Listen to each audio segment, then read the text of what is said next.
Hi friends, మనం ఈ వీడియోలో 2024 యొక్క ప్రిడిక్షన్స్ చేయబోతున్నాం. 2024లో ఏం జరగబోతుంది, అసలు నాస్ట్రాడామస్ ఎలా ప్రిడిక్షన్ చేశాడు, 2024 గురించి నాస్ట్రాడామస్ గారు ఏమని ప్రిడిక్షన్ చేశారు.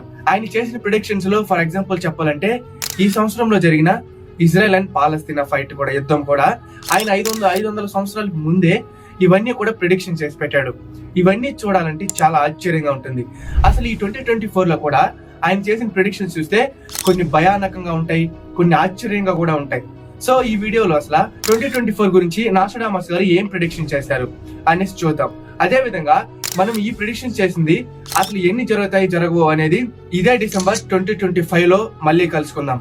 అంతకు ముందు మీరు కనుక మన ఛానల్ కొత్తగా విజిట్ చేసినట్లయితే ప్లీజ్ మన ఛానల్ సబ్స్క్రైబ్ చేసుకుని పక్కన ఉన్న బెల్ ఐకాన్ ఆల్లో పెట్టుకోండి. Hello my dear BT squad, welcome back to BT fact vlogger. ఆయన చేసిన ప్రిడిక్షన్స్ లో మన ఫస్ట్ ప్రిడిక్షన్ వచ్చి 2024 లో ఒక పెద్ద ఆస్ట్రాయిడ్ మన భూమిని ఢీకొంటుంది. సో ఆ ఢీకొట్టడమే, గుద్దుకోవడమే పెద్ద భూకంపాలు, పెద్ద ప్రళయాలు ఏర్పడతాయంట. సో ఆ టైంలో చాలా విపత్తులు జరుగుతాయని ఆయన ప్రిడిక్షన్ చేశారు. ఇందులో మన శాస్త్రవేత్తలు కూడా చాలా వరకు చెప్పారు. ఈ రీసెంట్ టైంలోనే మనకు ఒక మెసేజ్ వచ్చింది, ఒక పెద్ద ఆస్ట్రాయిడ్ మన భూమికి దగ్గరగా వెళ్ళబోతుందని. సో దీన్ని బట్టి ఇది జరుగుతుందా జరగదని మనం వెయిట్ చేసి తెలుసుకుందాం. ఒకవేళ గుద్దుకుంటే మన పరిస్థితి ఏంది. సో ఫస్ట్ ఇట్లాంటి ప్రిడిక్షన్ వినడం చాలా స్ట్రేంజ్ ఫీలింగ్ అయితే ఉంది. సో ఆయన ప్రిడిక్షన్ అయితే ఇది. సో రెండోదిగా వచ్చి పొలిటికల్ అప్హీల్ ఇన్ రష్యా. సో రష్యాలో ఎన్నో సంవత్సరాలుగా ఒక లీడర్ గా ఆ దేశాన్ని పరిపాలిస్తున్న ఒక లీడర్ కి హెల్త్ ప్రాబ్లమ్స్ వస్తాయి. దాంతో అయినా చాలా బాధపడతారు. సో ఇలాంటి ఒక సందర్భాన్ని వాళ్ళు అనుకూలంగా తీసుకొని అతని చుట్టుపక్కల ఉన్న మనుషులందరూ కూడా ఆయన ప్లేస్ ని రీప్లేస్ చేయాలని చూస్తూ ఉంటారు. సో ఈ ప్రిడిక్షన్ వినగానే మనకు గుర్తొచ్చేది రష్యాలో ఉన్న పుతిన్ గారు. ఈ మధ్యనే మనం చాలా న్యూస్ లో వచ్చింది, పుతిన్ కి హెల్త్ ప్రాబ్లమ్స్ ఉన్నాయి, హెల్త్ బాగాలేదు అనేసి. సో ఒకవేళ పుతిన్ కి ఇది జరగచ్చా, అసలు ఈ ప్రిడిక్షన్ లో ఉన్నది నిజంగా పుతిన్ కి జరుగుతుందా లేదా అన్నది మనం 2025 లో తెలుసుకుందాం. సో మన లిస్ట్ లో మూడో ప్రిడిక్షన్ గా India rise to be a global premises. అంటే ఒక డెవలపింగ్ కంట్రీ, ఇన్ని సంవత్సరాలుగా అది డెవలపింగ్ అని చెప్పుకుంటున్న ఒక కంట్రీ 2024 లో ఒక డెవలప్డ్ కంట్రీగా ఎదుగుతుంది. అన్ని దేశాలు అనుకుంటున్న అంచనాలన్నీ చెరిపేసి డెవలపింగ్ కంట్రీగా ఉండేది ఒక డెవలప్డ్ కంట్రీగా ఎదుగుతుంది. అది కూడా 3 సముద్రాలు కలిసిన ఒక కంట్రీలోనే జరుగుతుందంట. సో మన ఇండియాకి ఎత్తుకుంటే ఒకవేళ మన ఇండియా 2025 కల్లా ఒక డెవలపింగ్ కంట్రీగా ఎదగడం అనేది ఇంపాసిబుల్. ఎందుకంటే మనం ఆ స్టేజ్ కి వెళ్ళాలంటే మినిమం ట్రిలియన్స్ సంపాదించాలి. అది జరగడం ఇంపాసిబుల్ మన ఇండియాలో. సో ఒకవేళ నాస్ట్రాడామస్ గారు మన ఇండియా గురించి చెప్పారా, లేదా వేరే కంట్రీ ఏదైనా రైజ్ అవ్వచ్చా? ఈ 2023లో మోస్ట్ గా డామినేట్ చేసింది ఇజ్రాయిల్, పాలస్తీనా, ఉక్రెయిన్, ఇట్లాంటివి ఈ కంట్రీస్ మాత్రమే 2023 అంతా డామినేట్ చేశాయి. సో ఇలాంటి కంట్రీస్ ఒకవేళ డెవలపింగ్ నుంచి డెవలప్డ్ కంట్రీగా మారబోతుందా? సో ఇది కంపల్సరీగా మన ఇండియానే డెవలప్డ్ గా రైజ్ అవుతుందని చెప్పలేం, కానీ ఏదో ఒక కంట్రీ 2024 లో రైజ్ అవ్వచ్చు ఆయన ప్రిడిక్షన్ చేశారు. సో చూద్దాం. మన ప్రిడిక్షన్స్ లో నంబర్ 4 వచ్చి సివిలైజేషన్ అంటే ఇప్పుడు మనం భూమిలో ఉన్నాం కదా, మన భూమండలం మొత్తం ఒక సివిలైజేషన్. సో 2024 లో వేరే ఒక సివిలైజేషన్ నుంచి మనకు సంబంధాలు కుదురుతాయి. సో ఆ సంబంధాల వల్ల ఎవరికి ఎటువంటి ఆపద జరగదు, ఎటువంటి ప్రాబ్లమ్స్ రావు అని ప్రిడిక్షన్ చేశారు. సో ఈ ప్రిడిక్షన్ వినగానే నాసా రీసెంట్ గా ఒక పోస్ట్ అయితే పెట్టింది. వేరే గ్రహం నుంచి మనకు ఒక సిగ్నల్స్ వచ్చాయి. అవి ఏలియన్సా వేరే ఏమైనా ఉంటుందని అయితే కరెక్ట్ గా తెలియదు, కానీ సిగ్నల్స్ అయితే వచ్చాయని చెప్పింది. సో దీన్ని బట్టి జరగచ్చు అన్న ఛాన్సెస్ కొద్దిగా ఉన్నాయి. కానీ సో ఈ సివిలైజేషన్ తో మన సివిలైజేషన్ కలిసినప్పుడు ఒక పెద్ద ఎస్టాబ్లిష్డ్ సివిలైజేషన్ అవుతుందని ఆయన ప్రిడిక్షన్ చేశాడు. ఇది ఎంతవరకు జరుగుతుందో we will wait and see. So మన ప్రిడిక్షన్ లో 5వదిగా the great earthquake in a city of excess. అంటే ఒక పెద్ద డెవలప్డ్ కంట్రీ గాని చెప్పుకునే ఒక కంట్రీ మీదకైతే ఒక పెద్ద భూకంపం, ప్రళయమే రాబోతుంది. సో దీంతో చాలా నష్టపోతారు.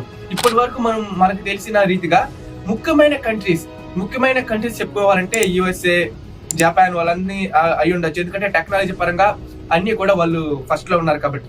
సో ఒక ముఖ్యమైన కంట్రీ పైన ఒక భూకంపమే రాబోతుంది. సో దాని వల్ల చాలా ధ్వంసం అయిపోతుంది, చాలా నష్టం జరుగుతుందని 2024 లో ఈయన నాస్ట్రాడామస్ గారు ప్రిడిక్షన్ చేశారు. అండ్ మన టాప్ 10 లో 6వ ప్రిడిక్షన్ గా cosmic storm and technological disruption.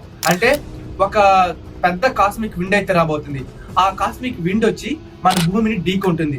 So ఆ ఢీకొట్టడమే మన భూమిలో ఉన్న అన్ని టెక్నాలజీస్ కూడా డిస్ట్రాయ్ అవుతుంది, అంటే నాశనం అవుతుంది అనేసి ఆయన ప్రిడిక్షన్ చేశారు. సో కాస్మిక్ స్ట్రోమ్ మన భూమిని ఢీకొట్టగానే మన భూమిలో ఉన్న టెక్నాలజీ కూడా దెబ్బతింటుంది అని ఆయన ప్రిడిక్షన్ చేశారు. రీసెంట్ గా మనం మన గూగుల్లో కూడా సెర్చ్ చేసినట్టు చూసినట్టయితే సోలార్ స్టార్మ్ మన భూమిని ఢీకొనబోతుంది అనేసి మన శాస్త్రవేత్తలు కూడా అంచనాలు వేశారు. సో ఇది జరగచ్చు, జరగకపోవచ్చు. సో ఈ సోలార్ స్టార్మ్ గురించి సైన్స్ ప్రిడిక్షన్ చేసింది. ఇది ఒక సోలార్ స్టార్మ్ వచ్చి మన భూమిని ఢీకొంటుంది, సో మన భూమిలో ఉన్న టెక్నాలజీ కూడా దెబ్బతింటుందని మన సైన్స్ కూడా ప్రిడిక్షన్ చేసింది. సో సేమ్ గా నాస్ట్రాడమస్ కూడా ఇదే ప్రిడిక్షన్ చేశాడు. సో మన దాంట్లో 7th ప్రిడిక్షన్ గా China explanation of global tensions. ఈయన ఏం చెప్తున్నాడంటే చైనా మూలంగా ఒక పెద్ద వార్ అయితే స్టార్ట్ అవబోతుంది, అది కూడా సముద్రం మూలంగా జరుగుతుంది. సో రీసెంట్ గా జరిగిన పాలస్తీనా అండ్ ఇజ్రాయెల్ యుద్ధం కూడా ఆయన ఎప్పుడో ప్రిడిక్షన్ చేశాడు. సో ఇప్పుడు కూడా చైనా ఒక పెద్ద యుద్ధాన్ని స్టార్ట్ చేస్తుంది, అది కూడా సముద్రం ద్వారా. సో దీని వల్ల ప్రపంచంలో ఉన్న దేశాలన్నిటికీ టెన్షన్ స్టార్ట్ అవుతుంది అనేసి. దీని గురించి మాట్లాడుకోవాలంటే ఇది జరిగే ఛాన్సెస్ ఎక్కువ ఉంది. ఎందుకంటే మన ఇండియన్ ఓషన్స్ మొత్తానికి దగ్గర మన ఇండియన్ ఓషన్ దగ్గరలో ఉన్న కంట్రీస్ అన్నిటిలో చైనా పోర్ట్స్ అయితే ఉన్నాయి. సో వాటన్నిటిని నిదానంగా ఆక్రమించుకుంటూ వచ్చింది ఇంతవరకు. సో 2024 లో చైనా యుద్ధాన్ని స్టార్ట్ చేసే ఛాన్సెస్ ఎక్కువ ఉంది. అసలు ఈ 2024 లో ఏం జరగబోతుందో మనం ఎదురు చూస్తూ ఉండాల్సిందే. అండ్ 8th ప్రిడిక్షన్ గా గ్లోబల్ టెలిపతిక్ కమ్యూనికేషన్, అంటే మన ప్రపంచంలో ఉన్న ఒక పెద్ద టెక్నాలజీ రాబోతుంది. ఆ టెక్నాలజీతో ఇప్పుడు మాట్లాడుకుంటున్న టెక్నాలజీ కన్నా కూడా ప్రజలు ఒకరితో ఒకరు ఇంకా అడ్వాన్స్డ్ గా మాట్లాడుకుంటారు అని ఆయన చెప్పాడు. సో ఇంటర్నెట్ వచ్చేసింది, 5G వచ్చింది. సో దీనికన్నా టెక్నాలజీ రావాలంటే ఏం రావాలో తెలియదు. ఒకవేళ మనం ప్రిడిక్షన్ చేస్తే నిజంగా ఒకవేళ అవెంజర్స్ లో ఉంటారు కదా, వాళ్ళు వాచ్ చేసి అనగానే హోలోగ్రాఫిక్ మోడ్ లో వచ్చి మన ఫేస్ టు ఫేస్ మాట్లాడుకుంటూ ఉంటారు. సో అలా ఏమైనా జరగబోతుందా రియల్ లైఫ్ లో అనేసి మనం ప్రిడిక్షన్ చేశాం. సో టెక్నాలజీ అయితే 2024 లో ఏదో ఒక టెక్నాలజీ రాబోతుంది ఆయన ప్రిడిక్షన్ చేశాడు. So we will wait and see it. మన టాప్ 10 లిస్ట్ లో 9th గా British monarch will fall down. అంటే బ్రిటిష్ లో ఉన్న ఎలిజబెత్ కుటుంబం, వాళ్ళకి రాజ కుటుంబం కదా, ఎలిజబెత్ కుటుంబంలో ఒక పెద్ద ప్రళయమే రాబోతుంది. సో ఇన్ని సంవత్సరాలుగా ఎలిజబెత్ రాణిగా ఉండి వాళ్ళ కుటుంబంలో నుంచి ఒక ఆయన రాజుగా ఎదిగాడు కదా, ఆ రాజు తీసివేయబడతాడు. ప్రజలందరితో కూడా ఆయన ఒక వ్యతిరేకగా ప్రజలందరూ ఆయన చూస్తారు. సో మా British monarch will fall down అనేది ఆ రాజును కూడా తీసివేసేస్తారు అన్న ప్రిడిక్షన్స్ లో కూడా ఒక ప్రాఫెసీ లాగా మన లిస్ట్ లో ఉంది. అంటే ఆ నాస్ట్రాడమస్ లిస్ట్ లో 2024 లో ఇది జరుగుతుంది అని చెప్పాడు. అండ్ మన లిస్ట్ లో లాస్ట్ గా టాప్ 10 వాటికన్. క్రిస్టియానిటీలో వాటికన్ అనేది చాలా ఇంపార్టెంట్.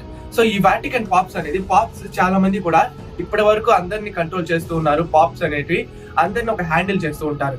సో ఆ పాప్ లో ఒక పెద్ద చేంజ్ అయితే రాబోతుంది.